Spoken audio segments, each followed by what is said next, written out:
네. 이 영화가 만들어진 지 좀 오래됐어요.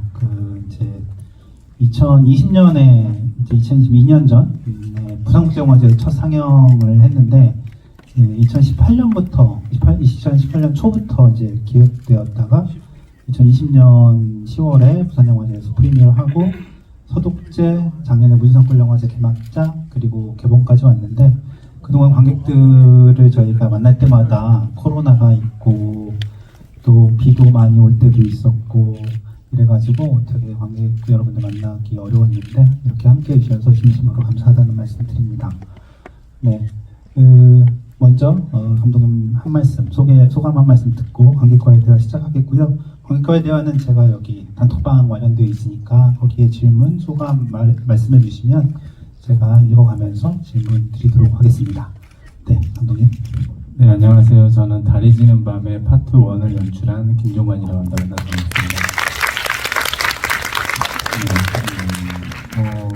네, 저희가 이제 개봉해서 첫 주가 됐는데, 네, 저희가 찍을 때는 처음에 이제 계절이 좀 달랐어요. 그래서 장건재 감독님이 먼저 촬영을 하시고 그때는 여름이었고 그 해에 겨울에 이제 제가 촬영을 했고 이제 그때 코로나가 이제 시작이 돼가지고 저 촬영할 때는 아주 한적한 분위기와 스산한 분위기 속에서 촬영을 할 수 있었고 그리고 이제 거의 코로나의 지금 끝자락 같은 느낌인데 이제 아직 뭐 더 가고 있긴 하지만 관객들과 대면하는 것 자체가 영화제 때 몇 번 틀긴 했는데 그때도 스산한 풍경이긴 마찬가지였어요. 처음에 뭐 칸막이 두고 굉장히 삼엄한 분위기 속에서 했다가 이제 이렇게 개봉을 하게 됐는데 막상 개봉을 하게 되니까 좀 오래 걸리긴 했지만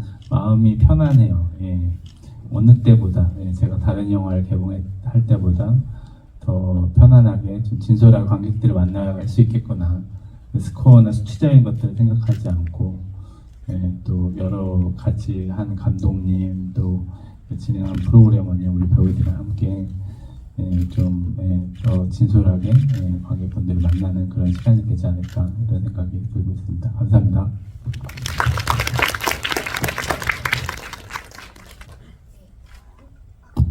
네, 안녕하세요. 안소희입니다. 반갑습니다.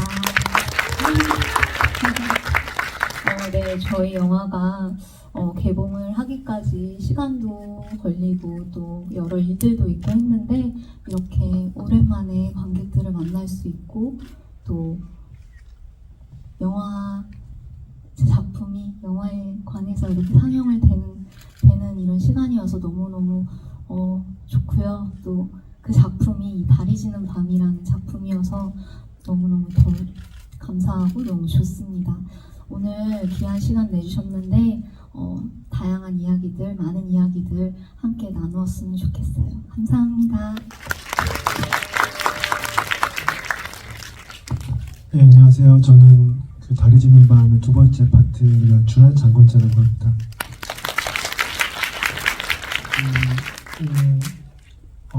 기획부터 영화 완성까지 시간이 좀 걸렸어요. 그리고 어떻게 보면 되게 오래전에 띄운 편지가 이렇게 망망대해 있다가 지금 여러분들한테 도착한 기분이 들어요. 그래서 좀 오래 묵혀둔 편지가 여러분들한테 어떤 느낌으로 느껴지실지도 궁금하고요. 그리고 또 그 코로나가 시작되기 전에 촬영한 파트거든요. 저 같은 경우는. 그래서 어떻게 보면 내일 또 코로나 방역 단계가 또 완화가 되고 또 마스크가 또 이제 실외에서도 완전히 좀 벗게 되는 이런 시기를 쭉 통과하면서 작업한 영화인데 어떻게 보면 좀 긴 시간 이 시기를 통과하면서 만든 영화라 저한테도 좀 감회가 좀 남다른 그런 작업입니다. 오늘 일요일 저녁에 와주셔서 감사드리고 오늘 영화 어떻게 만들게 되었는지 또 영화 제작 과정에 재미난 뒷이야기 같은 것들도 좀 많이 들려드릴 수 있으면 좋겠습니다. 감사합니다. 네, 안녕하세요. 저는 두 번째 파트에서 느려터진 무주 촌놈 태규 역할을 맡은 광민기입니다. 만나서 반갑습니다. 다른 극장에서 지배할 때도 너무 좋지만 특히나 인디스페이스에서 이렇게 많은 관객들 만나서 좀 깜짝 놀라긴 했는데요. 오늘 재밌는 이야기 많이 들려드리고 가겠습니다. 네, 와주셔서 감사합니다. 네. 제가 질문을 드릴 거고요. 여러분들도 질문 남겨주시면 제가 질문 드리도록 할게요. 네, 먼저 영화의 시작에 관련된 질문들이 좀 있는데요. 갓종관님, 무주를 소재로 각각의 주제를 떠올리게 된 계기가 궁금합니다. 일하기 싫은 네오님, 네, 무주라는 공간이 마치 유령처럼 만날 수 있는 공간, 장소처럼 느껴졌는데 영화를 계획할 때 무주라는 공간에 대한 고민이 있으셨을 것 같은데 그곳에 대한 느낌이나 소재를 이제 이런 식으로 떠올리게 된 계기가 궁금합니다. 그리고 무주분들이 어떻게 보셨는지 궁금해하시는데 그건 제가 이제 다 말씀해 주시면 제가 말씀드릴게요. 네.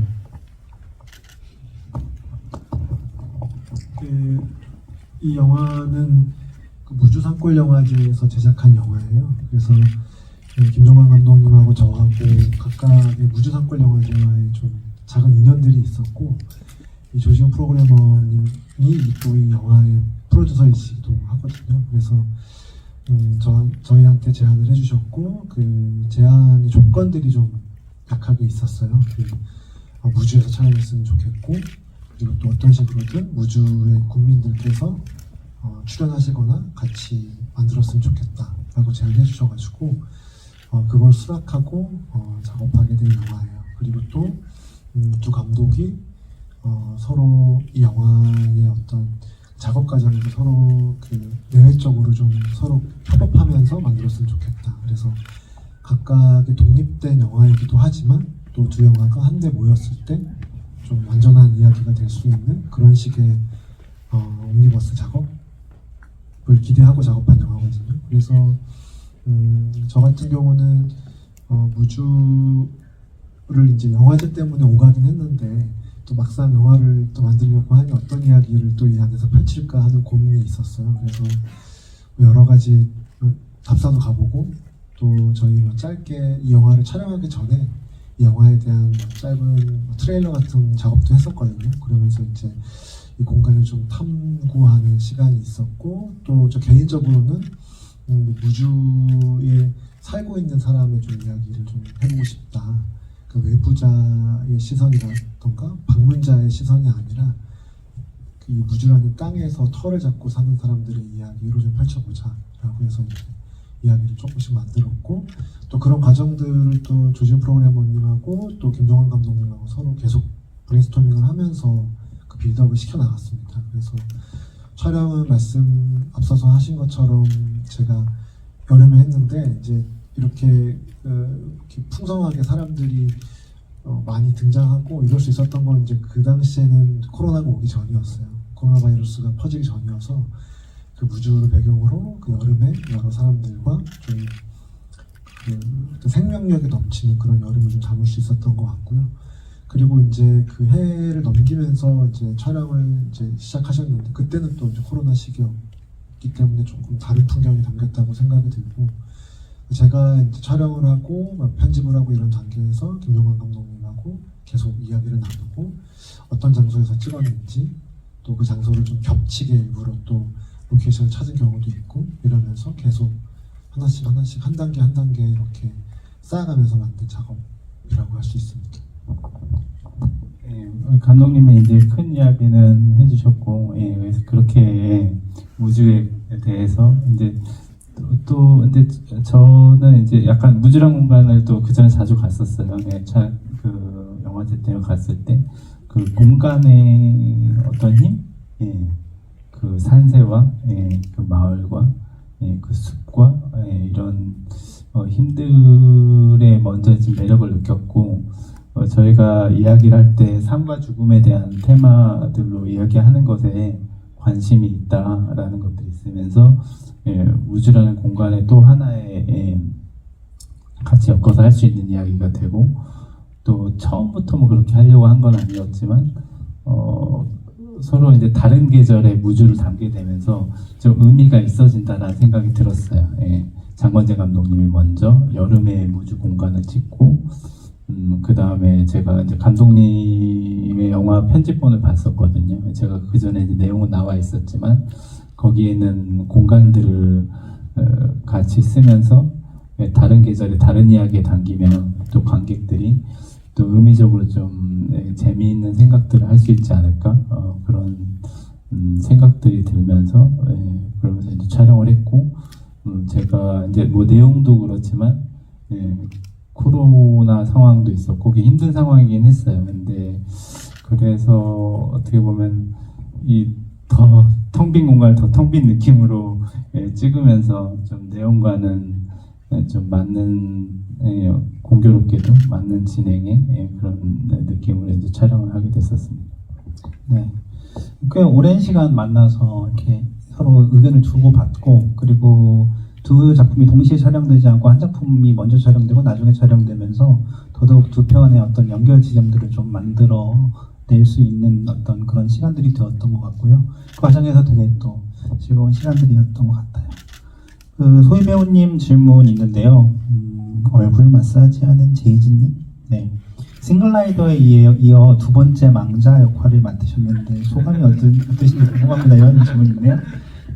이 프로젝트 어떻게 참여하게 되셨는지도 좀 같이 이야기해 주시고 끝나시면 광민규 배우님도 어떻게 함께하게 되셨는지 같이 이야기해 주시면 좋을 것 같습니다. 먼저 김종관 감독님께서 제안을 주셔서 이 작품에 출연을 하게 되었는데 이전에 감독님과 메모리즈라는 작품 그리고 하코다테에서의 안녕이라는 두 작품을 함께 작업을 하면서 감독님과의 좋은 시간을 보냈어서 감독님께서 제안 주셨을 때 너무 반가운 마음으로 너무 기쁜 마음으로 참여를 하게 되었고요. 네, 또 죽었어요. 이번에 와서. 네, 근데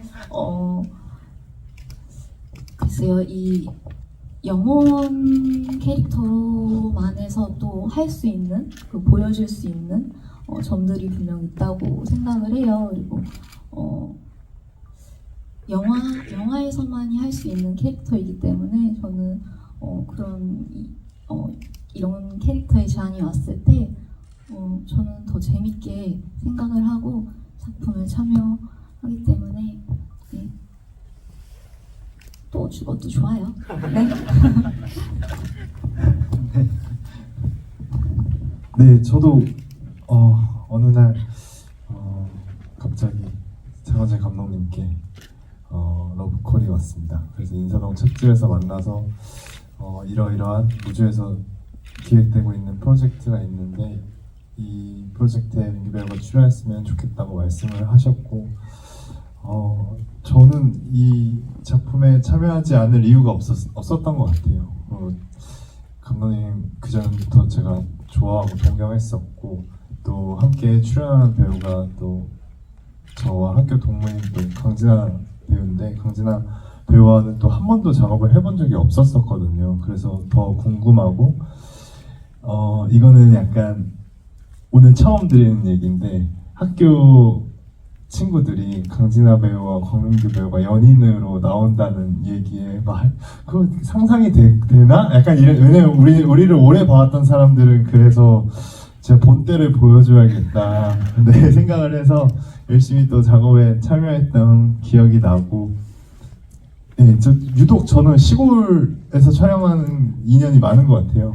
그래서 무주에서도 무주 총각 태교를 잘 소화해낼 수 있을 거라고 생각을 했어서 작업을 하게 되었습니다. 듣다 보니까 무주에서 반응 아까 물어보셨잖아요. 작년에 저희 이제 공무원분들 모시고 시사회를 한번 한 적이 있는데 사실은 저도 여기저기 다니면서 이런저런 이렇게 소개도 해보고 해봤는데 그날이 제 인생에 가장 긴장되는 순간 중에 한 번이었던 것 같아요. 영화가 좀 아무래도 좀 어두워서 어떻게 보실까 보시다시피 약간 영화 은유적이기도 하고 그런데 예상과 달리 잘 봐주셨고요. 특히 거기 여성분들이 한 반쯤 오셨는데 그분들이 느려 터진 무주 촌놈 대사에 아주 빵 터지셔가지고 너무너무 즐거워하시면서 영화를 보시는 걸 봤습니다. 그래서 저도 이렇게 끝나고 나서 그렇게 아주 나쁘진 않구나 되게 안심을 했던 오히려 영화를 만들면서 두 감독님이 저한테 그러셨거든요. 괜찮겠냐. 우리 주제가 이런데. 네. 다행히 괜찮았던 것 같아요. 네. 그 감독님 질문 있네요. 그 달의 몰락님, 김종관 감독님께 먼저 질문 드리면 파트 1의 이야기 속 해상 부분에 주방의 옆으로 폐의 모습이 그대로 노출하신 이유가 있으신지 궁금하며, 네, 이건 이제 아마 로케이션과 관련된 부분도 같이 묶어서 이야기해 주시면 좋을 것 같고, 정은재 감독님에게 드리고 싶은 질문은 파트 2에서 실제 그곳에 계신 분들과의 소통이 되는 모습이 좋았고 현실감이 있었던 만큼 촬영 날이 진짜 복날이었냐 이런 질문이 있습니다. 네, 이 시장 촬영 뭐 이런 것들 묶어서 같이 이야기해 주시면 어떨까 하는데요. 네. 저는 이제 항상 그 작업을 하는 게 제 그 전 작업에서 뭔가 이제 다음 스텝들이 나가는 것 같아요. 그래서 이제 제가 고전에 이제 해왔던 뭐 작업들이 뭐 최악의 하루나 더 테이블 아무도 없는 곳이나 이런 영화는 주제적으로는 이제 이어지는 게 있는데 그 영화들은 제가 경복궁 인근에 살고 있어요. 네, 서촌이라고 불리우는 거기에서 주로 촬영을 했어요. 네, 그래서 항상 촬영을 하면 걸어서 출근하고 걸어서 퇴근할 수 있었죠. 저만. 네. 스태프들과 배우들하고서 멀리서 오는 사람들도 있는데 네.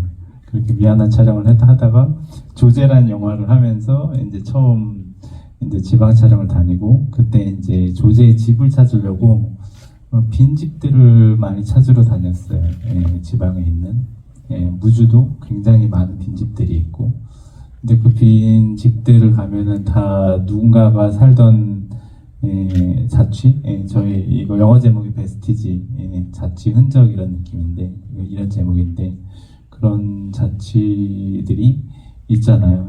어딘가는 누군가가 돌아가셔서 빈집이 되고 고향을 떠나서 빈집이 되고 이제 그런 그 빈집이라는 게 주는 모티브가 좋았어요.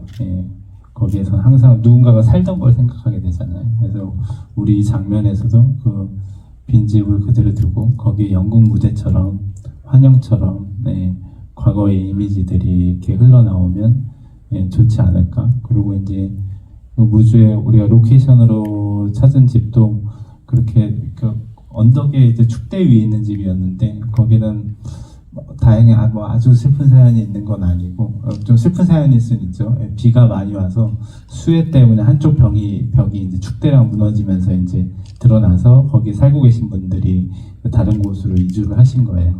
그 근처 어딘가로. 그래서 벽 하나의 경계가 이렇게 허물어져 있는 게 그 내 외부가 뭔가 이렇게 비어져 있는 거. 그리고 제가 하나 또 말을 길게 해도 되나요? 생각난 게 제가 그 모티브를 또 생각했던 게 처음에 제가 저희 동네에서 작업실로 가는 중에 큰 집이 하나 있었어요. 근데 그 집에 그 뭔가 공사 때문에 한쪽 벽면을 다 허문 거예요. 허물고 거기에 이제 그 집 내부가 그대로 보여지는 공간에서 노부 부분이 소파에 앉아 있었어요. 그게 제가 가서 되게 민망한 마음이 들 정도로 한 사람의 집의 내부를 보게 된 그런 느낌이었어요. 그때 아마 제가 이제 그 좀 이야기에 대한 또 그런 동기들을 생각을 했던 것 같고, 그래서 그 집을 택했을 때도 어떤 그런 이미지를 담을 수 있겠구나라는 생각을 했었고, 그래서 그렇게 우리가 작업을 했었죠. 이게 영화를 찍은 지 좀 오래돼가지고 이 감독님들이 처음에 저 만나서 이제 지브리 하는데 질문을 했는데 기억이 안 난다는 거예요. 근데 지금 이게 지브리 자꾸 할수록 저도 몰랐던 이야기가 막 나오고 있는 것 같아요. 이런 이야기도 처음이었던 것 같습니다. 우주에 집이 참 많긴 하지만 저도 깜짝 놀랐거든요. 어떻게 저런 집을 찾았지? 뭐 이런 생각을 했던 것 같습니다. 네, 장하재 감독님. 촬영을 전 8월 달에 했거든요. 그래서 이제 초복, 중복을 걸쳐서 작업을 했어요. 그래서 그 촬영하는 시기가 이제 복날을 걸쳐 있을 거라고 생각을 했고, 그 다음에 두 커플이 그 태규가 지키고 있는 조부모의 집에서 주말을 같이 보내면서 음식을 해 먹을 것 같다. 그래서 어떤 음식을 고를까 하다가 이제 백숙 해 먹는 장면으로 이제 정했습니다. 그리고 복날이라고 하는 설정을 이제 영화 촬영하면서 좀 이식을 한 대사고요. 그 닭집 사장님도 그 자리에서 그 반딧불이 시장에서 계속 그 장사하고 계시는 분이고, 저 같은 경우는 이제 뭐 군청이라던가 또 그 복지과 직원분이 찾아다니는 그 노부모 그 할머님 댁 이런 분들, 거기 계시는 분들 다 그대로 캐스팅을 해서 진행을 한 장면들이에요. 그리고 군청에 뭐 회의하는 장면 같은 경우도 그 진아 배우, 강진아 배우님 외에 나머지 분들은 다 그 군청 복지과 분들이시고, 그래서 저는 그 가급적이면 그 실제하는 공간에서 그 오랫동안 계셨던 분이거나 그 일을 오래 하셨던 분들하고 좀 어우러져서 작업을 좀 한번 해보려고 좀 야심을 부렸는데 뭐 쉽진 않았어요. 왜냐하면 아무래도 이제 카메라가 놓이고 이렇게 찍히는 게 익숙하지 않은 분들이니까 뭐 이렇게 자연스럽게 항상 뭐 연출자들이야 말은 되게 쉽죠. 자연스럽게 해달라고 부탁은 드리지만 뭐 쉽지 않았고, 대신 좀 그 촬영하기 전에 그 이야기들을 좀 나누고 회의 때 어떤 이야기를 하시는지, 그리고 또 복지사분이 특히 집에 오시면 어떤 걸 체크하는지, 어떤 이야기를 나누는지 이런 것들을 좀 미리 얘기하는 시간들이 있었습니다. 그래서 촬영은 뭐 많이 반복 촬영은 안 했어요. 좀 기다렸다가 한두 테이크 정도 찍어서 완성한 장면이고요. 그리고 이제 뭐 오늘 이 자리 같이 못했는데 강진아 배우 같은 경우는 저희 촬영하기 앞서서 먼저 그 복지과 분들하고 한 일주일 정도 시간 같이 보내면서 군청에 있는 직원이 어떤 일을 하시는지 같이 좀 이렇게 보내는 시간들이 있었습니다. 왜냐하면 그 어떤 직업을 연기해야 되기 때문에 그냥 단순히 흉내내는 게 아니라 좀 그 공간이나 이런 업무들을 좀 직접 체험을 좀 해보고 싶다라고 하셔가지고 저도 그렇게 제안드렸고, 여기 있는 그 강민규 배우님도 제가 좀 독특한 좀 주문을 드렸는데, 그 영화에서 되게 그 마성의 남자친구로 나왔으면 좋겠다. 첫 장면이 이렇게 그 보통 먼저 등장하고 거기에 대한 리액션인데 좀 약간 그 리듬이 좀 약간 이상하다고 느끼셨을 수도 있을 거예요. 그 먼저 보는 사람을 먼저 등장시키고 그 다음에 누군지라고 했을 때 이제 권민규 배우님 등장하시는데, 그때 많은 그 권민규 배우를 좋아하시는 분들께서 되게 반가운 어떤 장면으로 등장했으면 좋겠다, 그리고 또 미남으로 나왔으면 좋겠다고 제가 되게 좀 주문을 드렸던 기억이 있네요. 그런 과정으로 저희 배우님들하고 거기 있는 분들하고 작업을 어우러져서 했습니다. 강민규 배우님 만족하십니까? 네, 멋지게 나왔나요? 네, 저는 만족하는데요. 네, 근데 굉장히 어려운 연기인 것 같습니다. 멋짐을 연기한다는 건. 네. 근데 다 이제 배고프다고 하는 게 뭐 이제 되게 담백하게 연기해 주셨지만, 사실 제가 이제 관객들이 받아들이기에는 뭐 약간 또 이런 느낌으로 받아들이고 있었거든요. 나 배고픈데 같이 뭐 갈래? 뭐 이런 느낌 있잖아요. 그래서 그런 제스처의 어떤 멋짐이었으면 좋겠다고 생각하고 연기 장면입니다. 그러니까 촬영 현장을 보면, 영화를 보면 강민규 배우님은 되게 촬영 현장이 이렇게 밝고 좀 즐거우셨을 것 같고, 소희 배우님은 촬영 현장이 조금 괴롭기도 하고 좀 어둡기도 하고, 그렇지 않아도 겨울에 막 코로나는 터졌고 더 어려우셨을 것도 같은데, 질문이 있어요. 소희야 사랑해? 네, 님이 영원 영선이 침대에서 자신의 목을 조르는 영선을 바라볼 때 어떤 감정이었을까요? 그때 그 장면 아마 좀 힘들게 찍으신 걸로 알고 있는데, 그때 찍으셨던 그때 좀 당시 떠올리시면서 그 촬영 이야기 좀 해주시면 어떨까 하는데요. 그 장면은 저에게도 그렇고 영선이에게도 그렇고 굉장히 중요한 장면이었어요.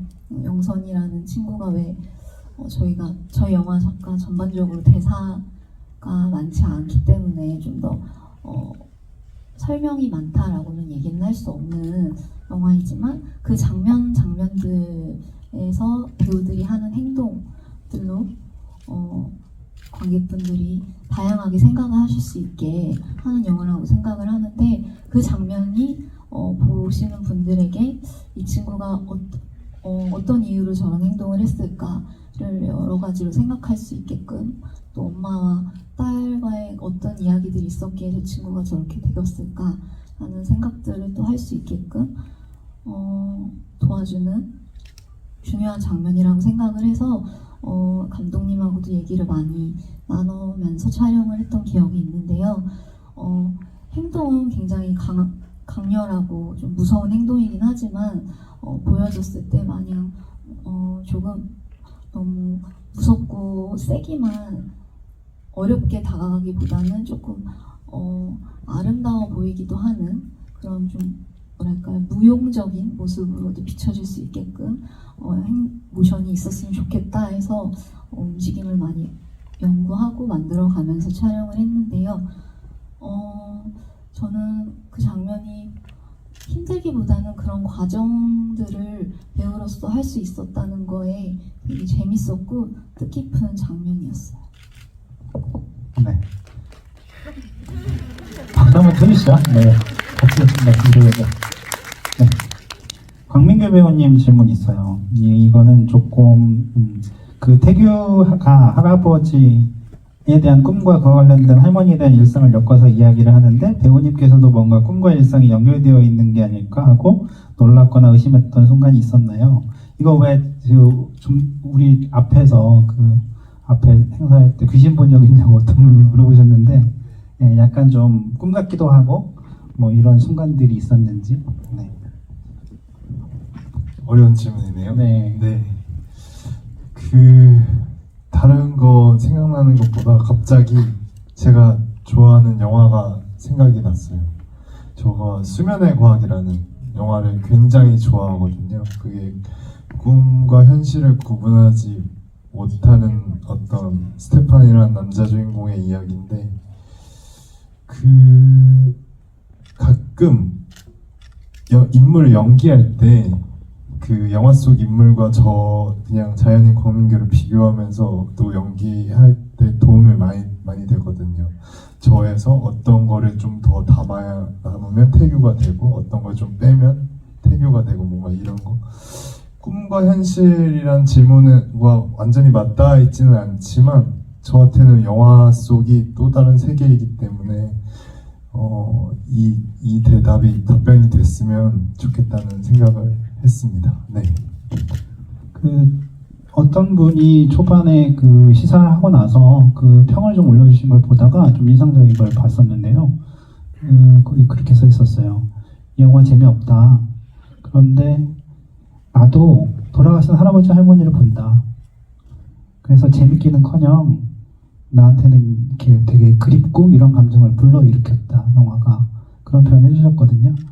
뭐 말씀하셨지만 사실은 꿈과 현실의 어떤 경계이기도 하고 죽음과 삶의 경계이기도 하지만 뭐 김정은 감독님의 영화가 너무 간절히 그리워한 딸을 만나는 어머니에 대한 엄마에 대한 이야기라고 하면 또 장관재 감독님의 영화는 또 죽은 사람에 대한 어떤 그리움이 똘똘 뭉쳐져 있는 그런 영화이기도 해서 그래서 영화 보면서 많은 분들이 또 이렇게 그리워하는 사람들 내 주변에 있다가 또 사라지거나 세상을 떠난 사람들을 생각하기도 하고 뭐 그런 영화이기도 하고 같다는 생각이 듭니다.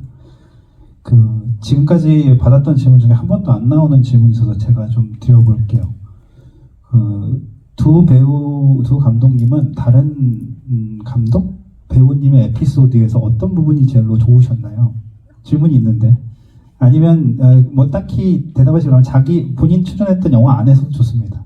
네, 서로 좀 어쨌든 서로의 영화에서 좀 인상적이었던 장면이나 어떤 그런 게 있는지 네네 다리 짖은 밤 안에서 서로의 에피소드에서 좀 좋아하거나 저는 일단 같이 이렇게 모아서 봤을 때 순서적인 것들을 정하면서 제가 생각이 됐던 게 이제 뭐 처음에 이 영화의 순서를 이렇게 제 영화가 지금은 먼저 있고 그 다음에 장건재 감독님의 영화가 뒤에 있는데 그 순서를 서로 바꾸는 걸 생각을 했어요. 그래서 처음에는 장건재 감독님 영화가 먼저 있고 제가 있는 것도 보고 했는데 뭐 이제 우리 같이 의견이 모아졌는데 제 영화가 있고 장건재 감독 영화가 나오니까 좋더라고요. 마음이 편해지더라고요. 예.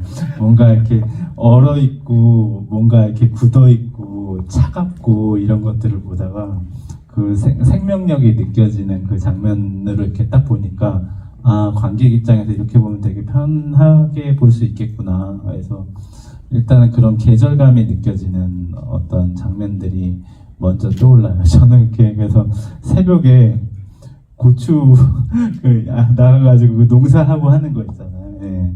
그 장면을 굉장히 좋아하고, 그리고 처음에 어쨌든 영화적인 분위기를 딱 이렇게 압도하면서 가는 치킨집 장면도 좋고, 예, 말씀하신 백숙을 먹는 장면에서의 그 묘하게 일상적이면서 그 안에 딱 죽음이 깃들어지는 장면도 예, 좋았던 것 같습니다. 저도 파트 2에서 저 같은 경우에는 그 방진아 배우가 엄마와 같이 밥을 먹으면서 너는 내려와서 뭐 이런 애를 만나니 이러면서 하는 그 모녀의 장면이 아무래도 저도 파트 1에서 엄마와 딸 영선이 이야기를 했기 때문에 저희 영화는 엄마 저희도 같이 밥은 안 먹고 전 김만 먹긴 했지만 이렇게 식탁에서 대화를 나누는 씬이 딱 이렇게 하나 있는데 네, 뭔가 같은 모녀의 모습을 보여주는 장면들이 각자 영화에 있었고 그래서 더 그 장면들이 눈에 갔고 기억이 나는 것 같아요. 저는 그 이 두 영화를 한데 묶는 마스터링 작업을 제가 또 했거든요. 그러면서 이제 가장 많이 봤던 장면이 이제 윤영 감독님 그 이제 소혜 배우님께서 이제 집을 나와서 이제 정거장에 이렇게 엄마가 앉아 있고 독백을 하는 장면에서 입으로 넘어가는 장면의 그 적붙이를 되게 잘 해야 되는 역할이 저의 미션이었는데 그러면서 이제 마지막 씬을 되게 자주 보게 됐어요. 특히 이제 그 엄마가 버스 정류장에서 나레이션 하는 장면을 좀 최근에 다시 보면서 그 대사를 좀 유심히 좀 귀 기울여 듣게 됐거든요. 그래서 동네에 되게 썩은 오랜된 나무가 있고 거기에 덩굴이 올라가서 그 생명이 죽어 있는 것 같은 큰 나무에 작은 꽃이 하나 피었다. 그것이 어떤 죽어 있는 다시 살아날 것 같지 않은 소생할 것 같지 않은 어떤 생명 안에서 또 새롭게 피어나는 어떤 작은 가능성 이런 의미로 와닿더라고요. 그러면서 그렇게 일부가 되게 스산한 풍경 안에서 마치 죽어있는 텅 빈 무주에서 한두 개의 꽃망울들이 터지면서 2부의 이야기로 넘어가는 느낌을 받았거든요. 이제 그런 면에서 이 영화의 순서가 좀 되게 공교롭게도 되게 조화로운 어떤 순서가 되지 않았나? 이런 생각이 들어서 저 같은 경우는 그 마지막 장면을 참 좀 좋아하게 됐습니다. 저도 이 영화를 처음 봤었던 그 부산 영화제가 기억이 나는데요. 그때 민규 의원님 울었어요. 제 기억에 약간 울컥했던 것 같아요. 하다가 아니었나? 그때 약간 울컥했던 걸로 기억해. 매운걸 드셨나? 아닌가? 약간 그랬나요? 네, 첫 상영 때 기억이 안 나요. 네, 오래돼가지고. 너무 오래돼서 근데 안소희 배우님은 이런 얘기를 하면 본인 쑥스러우실지 모르겠지만 제가 군 생활했던 시절이니까 정말 어마어마한 거의 대스타 약간 심벌이었잖아요. 그래서 이 심벌이라는 표현 맞나요? 아무튼 저한테 되게 꼭 실은 이 작업 전에 드라마 월드라는 작업에서 함께 했었던 적이 있었어요. 이제 말씀 안 드렸었는데 그래서 되게 속으로 팬심을 가지고 있었었는데 어쨌든 같은 영화에서 출연을 했었을 때 처음 딱 영화를 봤는데 근데 저는 종합의 영화 내용도 잘 모르고 있었다가 이제 영화를 딱 처음 봤는데 약간 좀 저희 영화랑은 톤이 좀 많이 다른 장면들로 구성된 영화였고 분위기였고 그런 영화 안에서 되게 그 두 분의 호흡이 너무 잘 맞아서 당연히 그러겠지만 너무 라이브한 모습이라서 솔직히 좀 저는 좀 깜짝 놀랐어요. 약간 너무 살아 있어가지고 네, 그래서 굳이 어떤 한 장면을 꼽자면 저는 밥 먹는 장면에서 어머니랑 얘기한 장면 그 장면에서 굉장히 배우로서 다음 작품들 계속 찾아보고 싶다라는 생각을 들게 만들었던 것 같아요. 지금 울고 계십니다. 네, 아 또 그런 또 이게 뭐가 새로운 이야기 계속 나오네요. 몇 번 해가지고 비슷비슷한 이야기만 나올 줄 알았는데 그 이 하루에 2번 보니 장관이네요라는 제목에 또 2번 보시는 분이 여기 또 계시나 봐요. 하루에 2번 연달아 보긴 처음인데요. 2번 보니 꽃이 지고 다시 피고 또 지는 자연의 반복처럼 달해지는 밤도 영화의 시작과 끝이 정해지지 않은 듯한 오묘함이 느껴집니다. 특히 파트 1의 첫 장면과 파트 2의 마지막 장면이 연결되는 느낌이 있던데 장건재 감독님께서는 장건재 감독님 파트 2와의 연결성을 고려하고 첫 장면에 계약하는 것인지 아니면 김종관 감독님은 또 어떠셨는지 요거 좀 이야기해 주시면서 순서 이야기를 좀 같이 해보면 좋을 것 같은데요.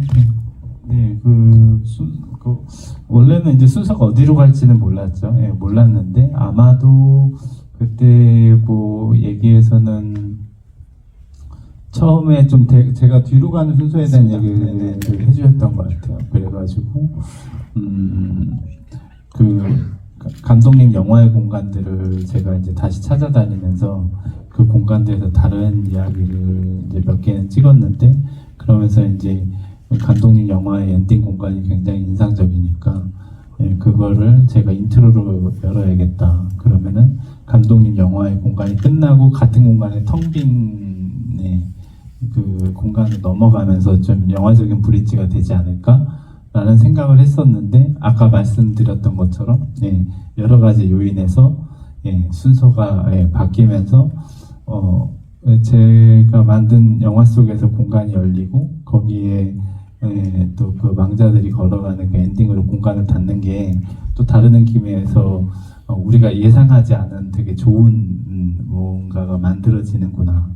그러니까 이 작업도 어느 정도 우리가 예상하고 가늠하지만 그게 아닌 것들로 상당히 많은 것들을 채운 것 같아요. 그래서 그런 즐거움들이 있지 않나라는 생각이 들었고 또 뭐 여기에 이제 곁들여서 얘기 드리자면 뭐 저희 영화들이 다 분리해서도 볼 수 있는 영화이지만 같이 어쨌든 그렇게 공유한 것들이 있기 때문에 같이 한 편으로 봤을 때 또 읽히는 것들과 또 관점에 대해서 다른 생각을 해보면서 입체적인 시각을 갖게 되지 않을까 그런 생각이 듭니다.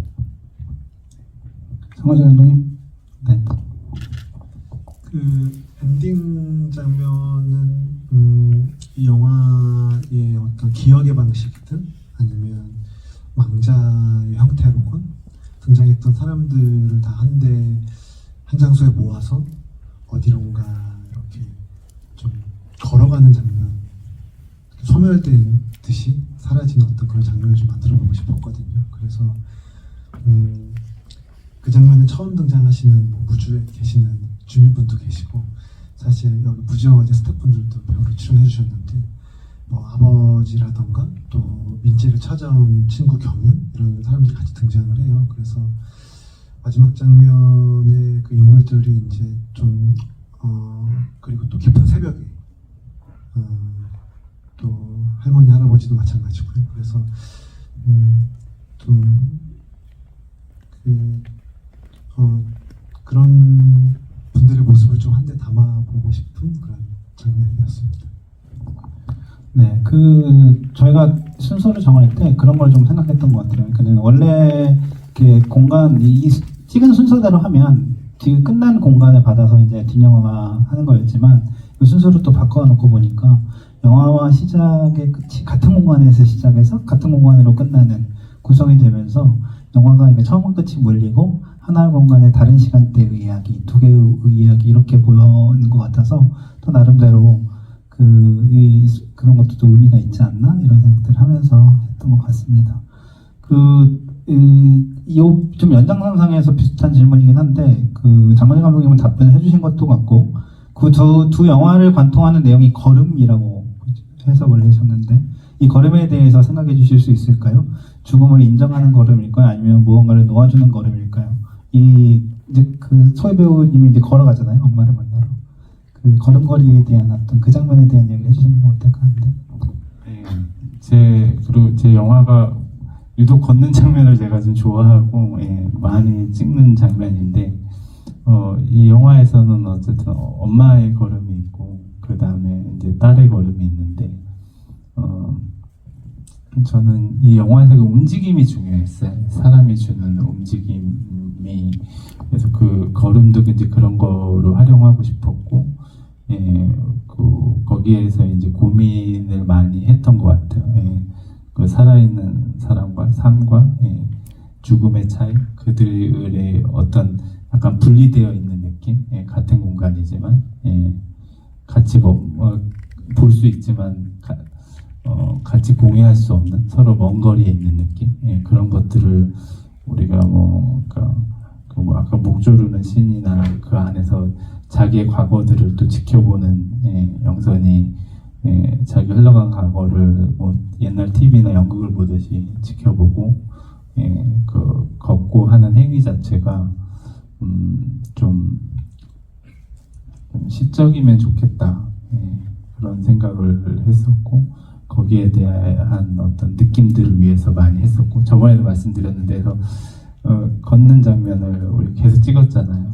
그래서 무턱대고 계속 걷게 했는데 거기서 어떤 장면에서 오케이를 내렸냐, 어떤 연기에서. 근데 저는 뭐 가령 이렇게 장면을 보면 처음에 이제 동선에 대한 건 우리가 다 맞췄으니까 이렇게 가만 보면서 바람에 치마가 어느 쪽으로 날리나 이런 것들을 보면서 거기에서 그런 어떤 사소한 움직임, 말하자면 머릿결이 어떻게 움직이고 그런 것들에서 이게 이 이야기 안에 녹아드는지 이런 것들 계속 봤던 것 같습니다. 장건희 감독님, 네. 좀 제가 강진아 배우님을 캐스팅할 때 제가 진아 배우님 걷는 그 걸음걸이를 되게 좋아하거든요.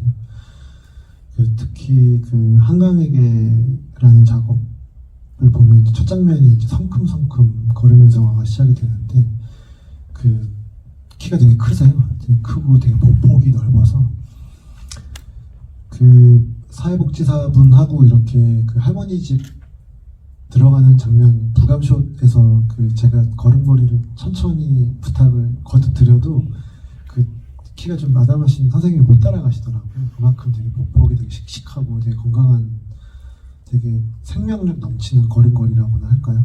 그래서 그 진아 배우 좀 걷는 장면을 좀 영화에 좀 자주 넣고 싶다 이런 생각은 했었어요. 그래서 좀 걷는 장면을 보고 있으면 좀 기분이 되게 좋아지는 배우이고 또 그 보신 바대로 보니까 저도 좀 걷는 장면 촬영하는 걸 되게 좋아하는데 이 두 영화가 다 인물들이 걷는 장면들이 많은 것 같습니다. 네.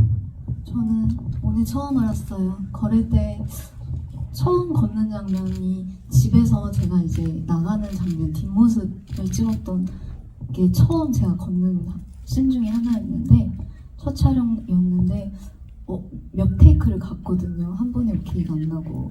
근데 그때 말씀하셨다. 이렇게 걷는 좀 다르게 걸었으면 좋겠다 이렇게 주문하면서 걸음걸이와 이런 게 굉장히 중요하구나.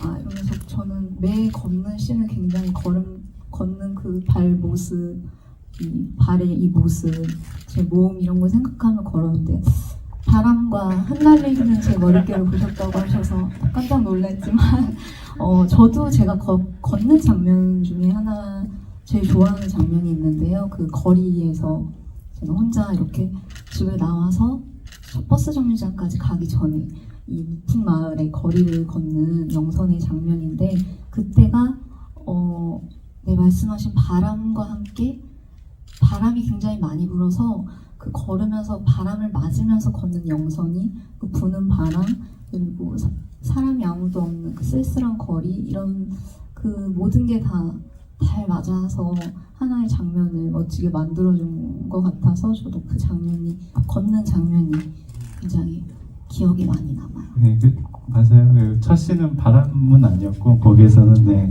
그 처음에는 그 속도, 속도가 되게 중요했지. 걷는 속도에 대한 것과 그 바람도 신경 썼던 거는 예, 맞는데 어쨌든 공간 안에 인물이 잘 어우러지는 게 되게 중요했던 것 같아요. 그러니까 생각보다 이렇게 오케이를 내기에 까다로운 장면들이었던 것 같아요. 예, 많은 시도를 했어야 됐던. 그 엄마를 만나러 가는 장면이 되게 좋아요. 이렇게 사뿐사뿐 걷는데 이게 이 세상 사람 같기도 하고 아닌 것 같기도 하는 그런 묘한 느낌을 주는 걸음걸이여서 그 장면 저도 좋아합니다.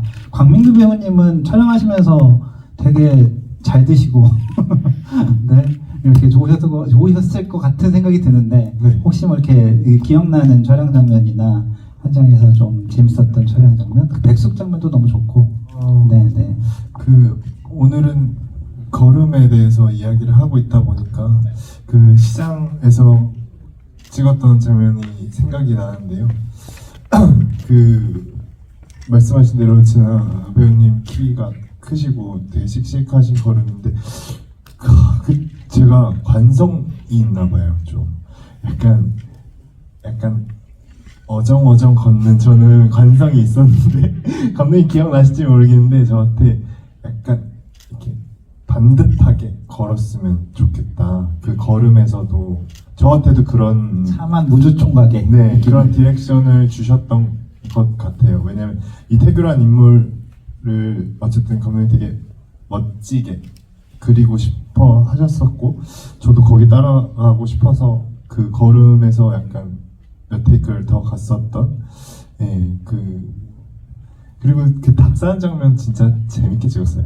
왜냐면 너무 그 닭 파시는 상인분께서 재밌는 애드립을 하셔서 저희가 깜짝깜짝 놀랐었던 적이 있었거든요. 네, 근데 그거 다 받아가면서 진아 선배랑도 이제 막 너무 재밌게 해주시니까 우리도 놀래가지고 우리 서로 얼굴 보고 웃고 막 이런 장면들이 되게 자연스럽게 잘 담겼던 것 같아요. 네. 그 장면이 약간 그 멋진 애드립에 당황하는 두 배우의 실제 감정도 느끼고 뭐 들어가 있고 뭐 그런 건가 보죠. 그 장건석 배우님은 그런 장면에서 걸음걸이 오케이 컷을 어떻게 판단하십니까? 그 뭐 매번 걸음을 그렇게 뭐 지적했던 것 같진 않고 아까 말씀하신 대로 좀 그 두 배우의 율동이 오래된 또 파트너들은 또 좀 닮고 또 우리 강진아 배우의 또 이 당당한 복복과 다르게 좀 약간 좀 어정쩡하거나 그랬을 때 좀 어떤 기운의 차이가 느껴질까봐 좀 더 힘있게 혹은 조금 더 뭐라 그럴까요? 좀 곧게 걸었으면 좋겠다 이렇게 말씀드렸던 것 같고 뭐 그 또 걷는 장면은 그 영화의 또 포즈를 만들기에도 되게 좋고 뭐 예전에 그 기타오다케 시정원에도 걷는 장면이 많은데 왜 이렇게 걷는 장면이 많냐라고 물었을 때 러닝 타임을 채우기 참 좋은 컷이다. 기타오다케 시정원에 걷는 장면이 엄청 많아요. 그래서 그러니까 저마다의 이유로 이제 걷는 장면을 좀 넣게 되는데 영화마다 좀 다르기도 하고 저는 두 사람이 걷는 장면이 좀 더 많네요. 이 파트 두 번째 걷는 장면은 그래서 좀 그런 좀 같은 발걸음, 같은 복부, 또 그런 율동감 뭐 이런 것들이 좀 잘 달렸으면 좋겠다고 생각하고 찍었습니다. 참 어려운 것 같아요. 왜냐면 뒷모습하고 걷는 모습은 내가 어떻게 잘 안 보이잖아요. 객관적으로 뭐 내 외모야 이렇게 거울 보고 아는데 그래서 그런 것들을 디렉션 받고 고칠 때 되게 좀 어렵기도 하고 그럴 거라는 생각이 듭니다. 이제 마무리를 할 시간인 것 같아요. 그래서 이제 마지막 인사 말씀 듣고 이 자리 마무리하려고 하는데요. 네. 오늘 이렇게 극장 가득 메워주셔서 너무 감사드리고 저희 영화 이번 주 목요일날 개봉했는데 앞으로 조금 더 관객들과 만날 수 있는 시간 가질 수 있도록 여러분들께서 영화 잘 보셨으면 또 SNS 같은 데 많이 남겨주시면 좋을 것 같습니다. 네. 마지막으로 인사 말씀도 혹시 뭐 더 하시고 싶은 말씀 섞어서 해주시면 좋을 것 같습니다. 네, 이렇게 귀한 날에 와주셔서 감사하고 또 안슬 배우랑 또 이번에 작업이 세 번째 은근 많이 작업을 했어요. 그리고 그 작업도 되게 저는 같은 배우랑 여러 번 하는 게 참 재미있고 의미 있는 것 같아요. 근데 단 이제 같은 작업이 아니라 또 좀 새로운 걸 찾아가지고 이제 새롭게 뭔가 해보는 거.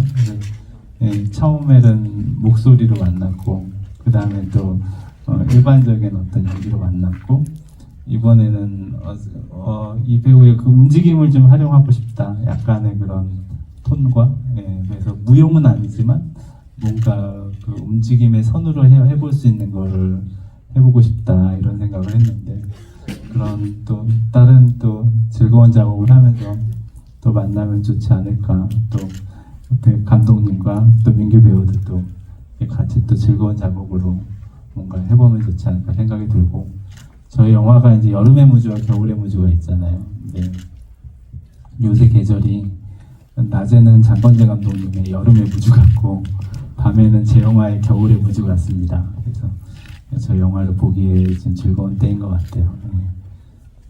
입소문 잘 해주세요. 감사합니다. 네, 감독님께서 말씀하신 것처럼 가을 날씨에 지금 날씨에 잘 어울리는 저희 영화이니까요.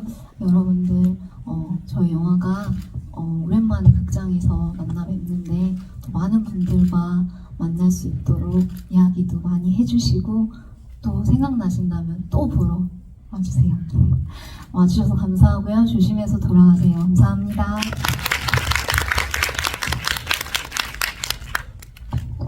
저희 영화에 달이 계속 나오고 또 달이 지는 멋진 장면을 만들어주신 여기 그 컴퓨터 그래픽 해주신 감독님 와 계시는데 혹시 좀 소개 좀 꼭 좀 해드리고 싶습니다. 어디 계십니까? 네, 저기 저희 파트 두 번째에 또 그런 자연의 소리들을 또 대사와 자연의 소리들을 열심히 우리 또 채집해 주시는 우리 그 붐 오퍼레이팅한 우리 쉐인이도 와 있는데 혹시 와 있나요? 어디 계세요? 네. 그리고 오늘은 또 여러분들 이렇게 유료 관객으로 오신 분도 계시지만 또 그 유지태 씨께서 이렇게 또 좋은 또 그 상영의 기회 또 마련해 주셔가지고 또 감사하다는 말씀 꼭 드리고 싶습니다. 고맙습니다.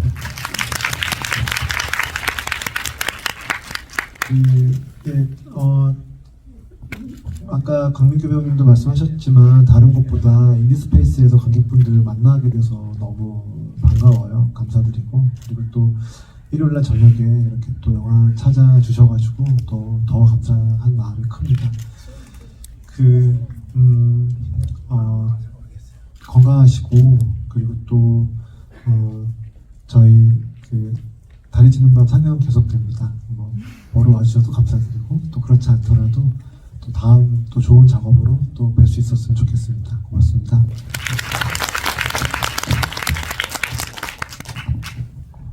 앞서 이야기해 주신 대로 이 영화가 제작되고 개봉하기까지 꽤 많은 시간이 걸렸었고 그 안에 코로나라는 그 뭐라 그러죠? 현상도 지나가는 그 정도로 오랜 시간이었는데요. 되게 뜻깊은 것 같아요. 그리고 오늘은 또 개봉 첫째 주 주말인데 이렇게 많은 관객이 와주실 줄 몰랐는데 너무 감사드리고 그 둘째 주, 셋째 주에도 제가 이렇게 재밌는 이야기 나눌 수 있는 자리가 있으면 열심히 찾아와서 관객들 만나도록 하겠습니다. 오늘 와주셔서 너무 감사합니다. 그리고 함께 말씀드리고 싶어요. 유지태 선배님 오늘 이렇게 저희 영화 상영해 주셔서 너무 감사합니다. 네, 정말 감사드립니다. 너무 뜻깊은 자리를 주신 것 같아요. 감사합니다. 네, 오늘 특별히 이 영화 끝나고 사인을 원하시는 분들께 사인을 해드리려고 해요. 근데 사진은 좀 줄이 좀 있을 것 같아서 사진은 찍지 않고 사인만 좀 해드리려고 하니까 끝나시면 여기 로비로 와주시면 감독님들과 아니에요. 상영관. 네? 상영관 내에서 할 거예요. 상영관 여기서 합니까? 네, 알겠습니다. 여기서 한다고 하네요. 네, 알겠습니다. 긴 시간 앉아주셔서 감사하고요. 네, 이상 마무리하겠습니다. 감사합니다.